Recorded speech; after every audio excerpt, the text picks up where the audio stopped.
সুগঞ্জ থেকে আমি আসছি টঙ্গী ময়দানে। আমার খুব ভালো লাগছে টঙ্গীর ইজতেমা ইসা।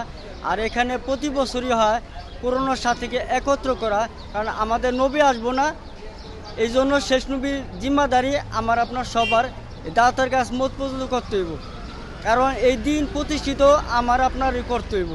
এই জন্য তিন তিলের সাথে একত্র করা, বড়রা বলে ইজতেমার আগে ইজতেমার যে মেহনত, এটা ইজতেমার জান, আর ইজতেমা পরে মেহনত ইজতেমার শান। এই জন্য পুরনোর সাথে একত্র করে এই মজমাটা তৈরি হয়। অনেক মানুষ আসছে, অনেক দূর দূরান্ত থেকে লোকজন আসছে, খুব ইনশাআল্লাহ খুব শান্তশিষ্ট হইতেছে, আলহামদুলিল্লাহ। আলহামদুলিল্লাহ। টঙ্গী মাঠে চলছে আমাদের পুরানাদের জোর।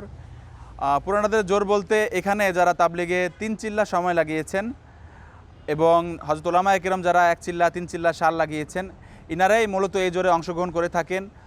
পুরো 1 বছর ওনারা কিভাবে মেহনত করবে আমাদের মুরব্বীদের পক্ষ থেকে এর দিক নির্দেশনা দেওয়া হয়, এবং গত 1 বছর কারা কি মেহনত করেছে, কি পরিমাণ তাবলিগের কাজ তাদের এলাকা ভিত্তিক আগে বেড়েছে, মসজিদ ভিত্তিক আগে বেড়েছে, কত জায়গায় তারা জামাত পাঠিয়েছে, এবং সাথীদের ভিতরেও কি পরিমাণ সাথী আমাদের এই মেহনতে নতুন বেড়েছে, এর কারগুজারি মূলত আমাদের বড়দের কাছে সাথীরা শুনিয়ে থাকেন।